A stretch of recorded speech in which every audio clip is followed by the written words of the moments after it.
Welcome to a Thorn in Your Soul Productions podcast episode 3.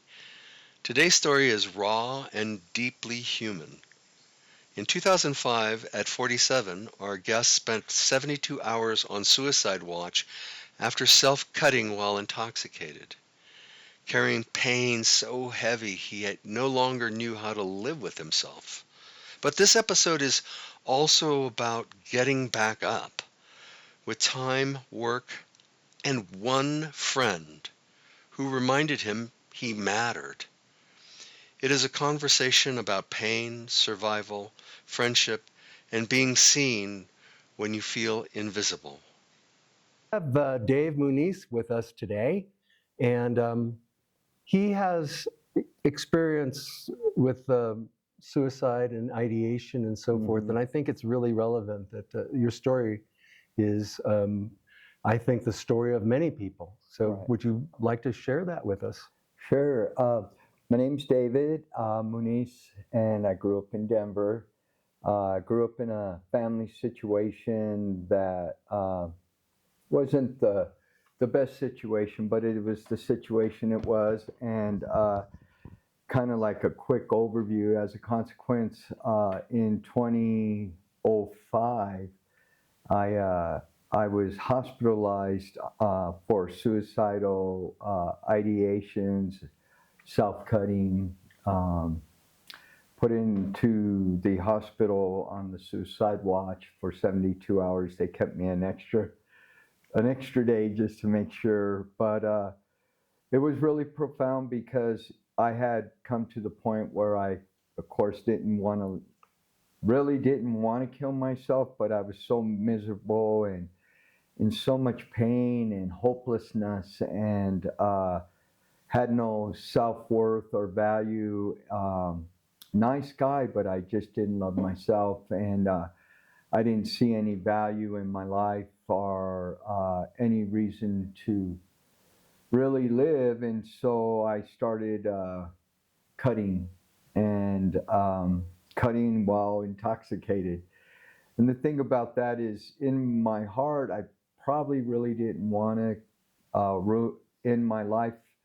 But the actions that I was doing was, I pretty much did cut myself pretty bad, and I could have been what, I don't know if you call it an accidental suicidal death, because even though part of me didn't want to do it, I was in so much pain and self-cutting that I probably would have killed myself, and I actually was hospitalized for that. And so I know a lot of people sometimes really don't want to kill themselves, but they're in so much pain and hurt, and they might be messing with the pills or whatever they decide to do, and accidentally kill themselves. And that's where I was, had not a friend called and called the police for me, and they came and seen I was pretty broken and took me to the hospital, and that was the beginning of the end. How old were you when that happened? Oh, I was, I think I was my late 40s, maybe 40, 47, about 47, late 40s. Well, you're not in that place now. What happened that brought you out of that place? Well, a lot of work. Many things just kind of came together. Once I had a friend that actually showed me that I mattered enough to even call somebody. My family knew I had been suffering and I was struggling with alcohol and addiction and drugs, but maybe they didn't know to the extent, or maybe they just thought that's the way I am. But when my friend called and the police and everybody came, and they took me to the hospital, that was a thing to show that maybe I did matter a little bit. Yeah. And also, I was able to get a diagnosis while I was in the hospital for, I think it was like 4 days or so. Mm-hmm.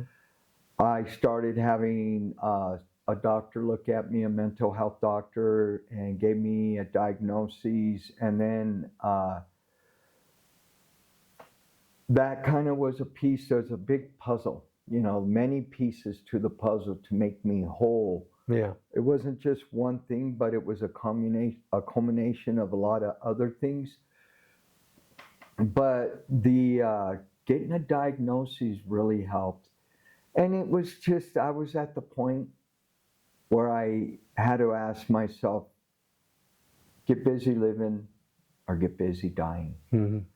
Because the path I was on, the behaviors I was doing, not just with the cutting, but the way I was using of the drugs and the way I was drinking and the whole high-risk destructive behavior, I was on a path to death.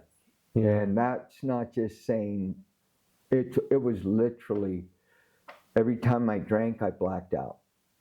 And then when I go seek drugs, I'd go to the streets, the bad area. The sleaziest. Yeah, all hours of the night, East Colfax, and putting myself at big risk. One time I remember I was out drinking, partying pretty much by myself. I think it was like a Tuesday night. And all of a sudden I remember it's cold, I'm freezing. And then I just kind of start looking around and I was like, what? And I'm sitting on East Colfax on a bus bench, freezing, and I look and I said, where am I? And I look behind me and I see the Capitol building. And I'm like, oh my God. I passed out on a bus bench on East Colfax in the middle of a snowstorm. I had a bunch of money in my pocket, but I could have died. That's how people die in Colorado when they're drinking and they pass out in the snow or whatever. And I look at that as like a divine intervention that I didn't die. Yeah. But I can tell you story after story of things that I did that I should have been dead. I lived a very similar life to you. Yeah. And I was on the road, so nobody even knew, nobody really cared, and they didn't know where I was or anything like that. But I discovered it was basically not that you're an alcoholic, you're a person with some demons that you need to come to terms with. Right. And you know what my final realization was? Is that because of my whole life story, I never felt like I was good enough for anybody. Right. Right. Like my dad left our family when I was 1 year old, and went with another family. Mm-hmm. And so it's like, well, we're not good enough for my dad. Right. And one of the last things he told me, I told him in his older years, and he lived close to me, I says, I really like to get to know you. Right. Because we don't, he never spoke to me about anything other than larceny because he was a felon, or whatever, drinking or women or whatever. Right. But he never talked to me about anything from the heart. So I asked him, I says, since, we should spend time together. Right. He said, I have no need for that. Yeah. Yeah, that's a heartbreak. And that was the thing, is so many people have turned their back on me, and it was like, you know what, I was never good enough to be your brother, or, I was never good enough to be, part of your family. You guys always made fun of me, and you looked down on me, yet you never bothered to get to know who the real person was underneath this skin. And I had to deal with that demon of realizing, you know what? A lot of times when families are picking on you and treating you like you're worthless, that's because they have issues about their own self-worth. Right. And that's true. We do have a lot of similarities. It sounds too like in the family dynamics, they have this old thing where they say the different roles that people play in the family, in a dysfunctional family role. and I was the scapegoat or the mascot. I was the one that we're going to blame David, or if I feel bad about myself, well, hey, I may not be smart, but look at David. You know, oh, I may not be that good looking, but look at David. Or I may be, you know, everything.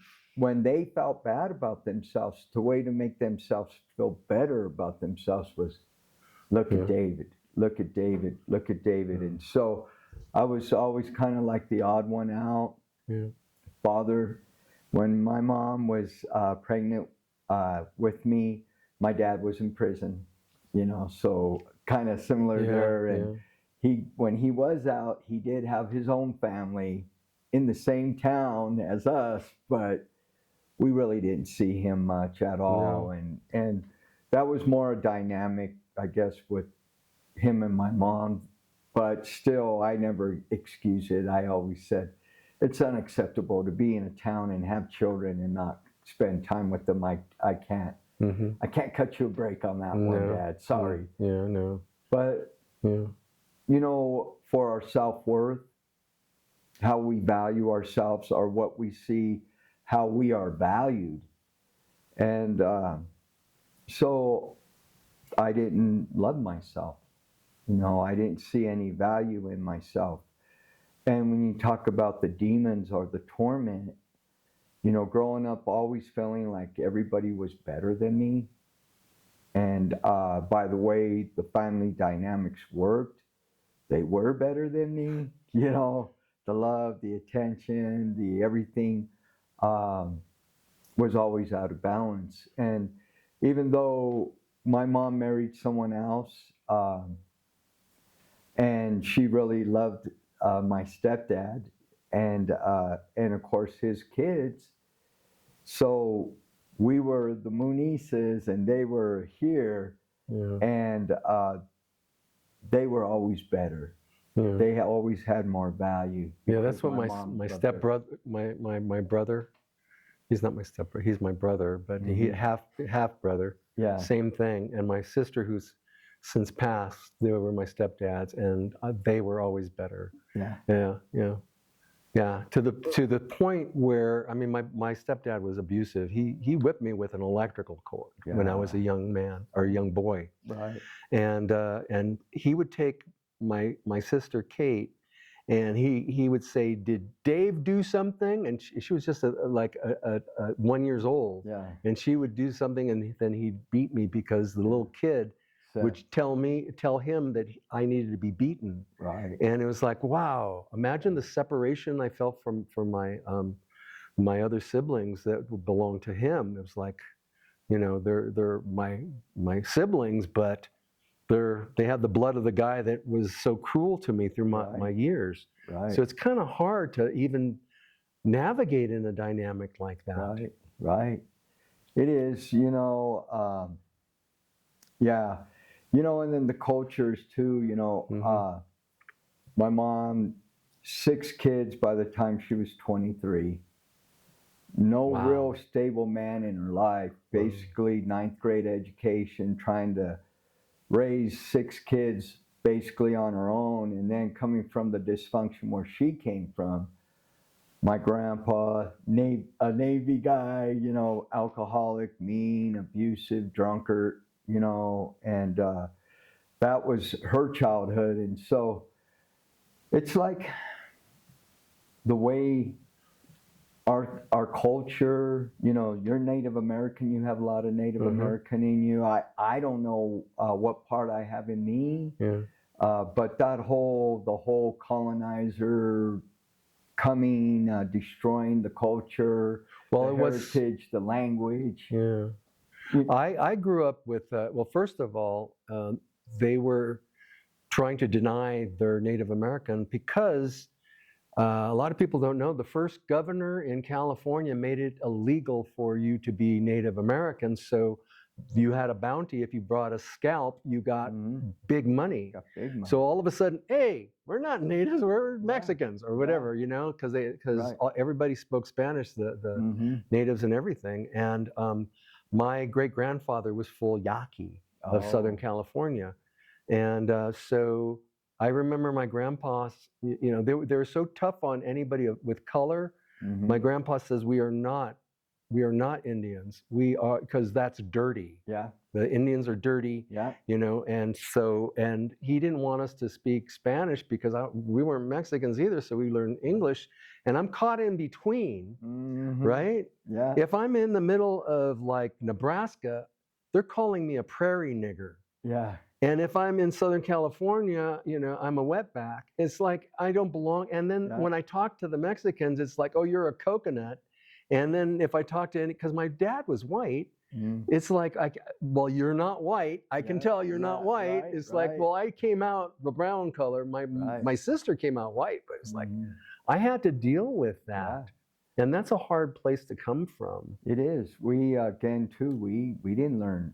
My grandma, both of them spoke fluent Spanish. My one grandma, she could barely speak English. She spoke English, but real broken. But again, we don't speak Spanish. Again, you want to assimilate. You want to be a part of the society. But yeah, remember they used to have here in Colorado the Ute removal project. That was their whole policy on let's get all these Ute Indians out of here. And we know all the other horrors that went on with the schools, the government schools, and taking children from their parents and stripping them of their language. And so they used to take a ruler, the nuns, and hit my mom on the wrist if she ever even spoke a single syllable of Spanish. Yeah, right. They treated them cruelly. They were horrible monsters. And all in the name of God. Yeah.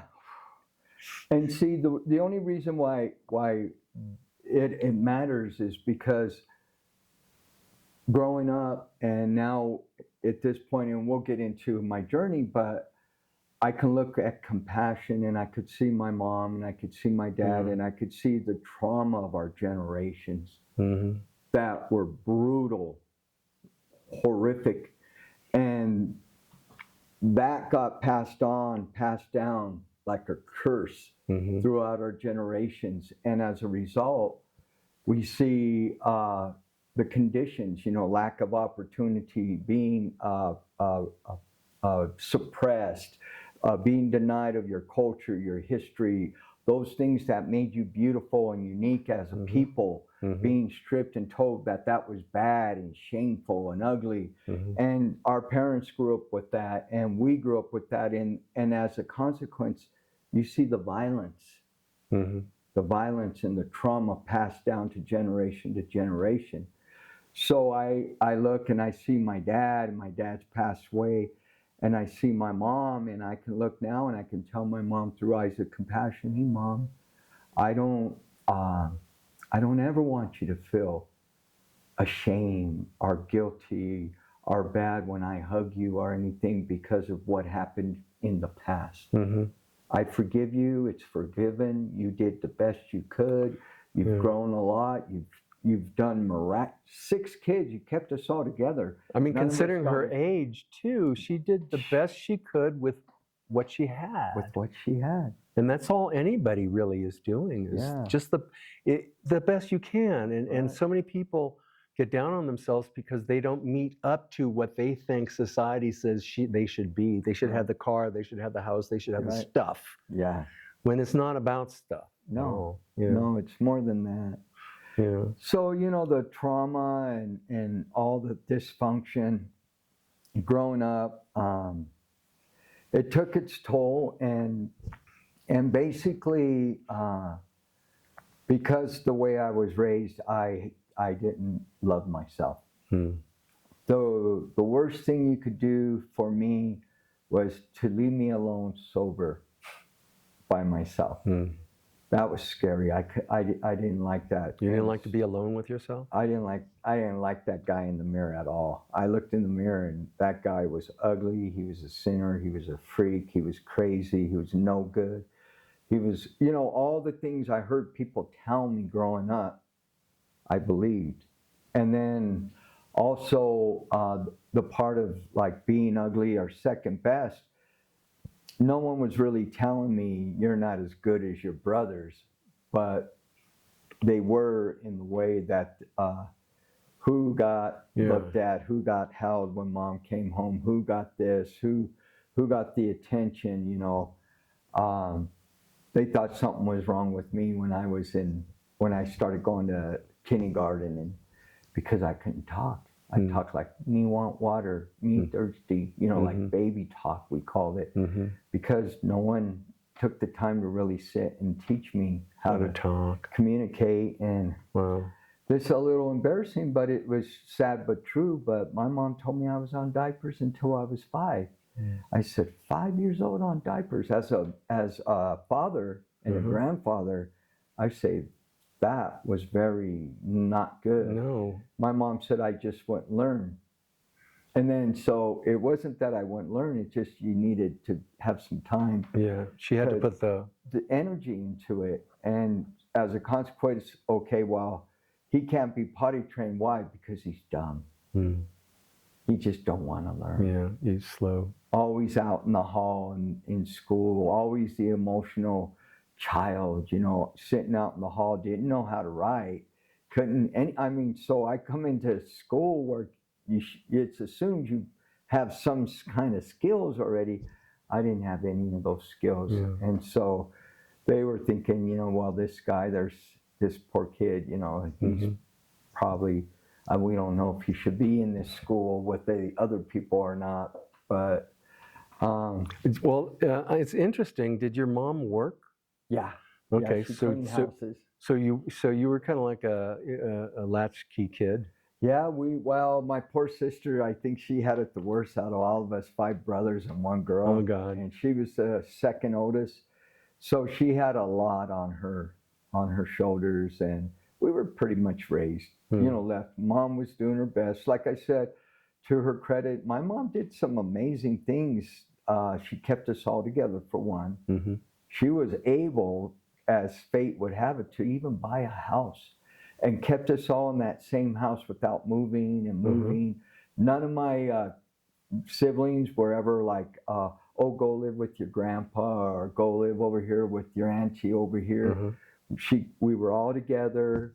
My mom was able to, we got new clothes for the school year. I mean, there was a lot of things she did that as an adult, and I look and I say, wow, Mom. I told her, Mom, we always had presents. We always had Christmas. I said, I told her, Mom, yeah, sure, our upbringing wasn't the best and this and that, and I can be a victim and this and that. And I was a victim for a while. Sure. You know, my mama didn't love me and my daddy didn't care, you know.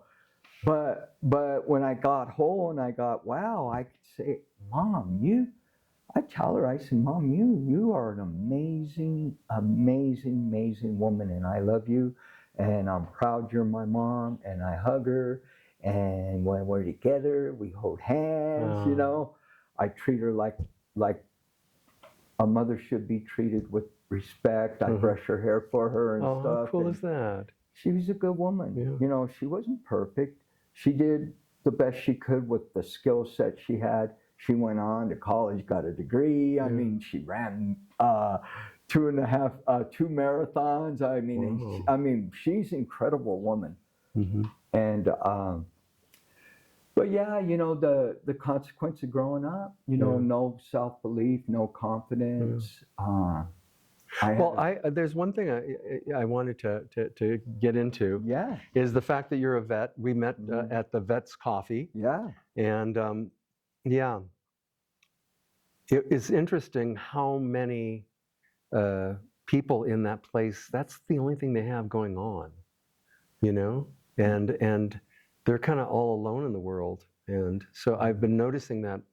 And I have a very warm spot for these vets that come in and they have PTSD. And I know that there was one congressman that mentioned that he had 6 friends that were like SEALs, and they took their lives. Yeah. And there's a special problem there among the vets that I think that you're keyed into a lot closer than I think most people. So could you share that? Well, you know, the thing about with the veterans, we have all the stuff that the normal population had. So if you had trauma growing up in your family, and what family's perfect, Yeah. if you had that trauma, plus maybe then you had trauma in the military, which is very traumatic, Yeah. war and Yeah. all the things that go on with that, then you have that. And so unless you're willing to do the work, because there's a couple of sayings. One is, when the student is ready, the teacher will appear. Mm-hmm.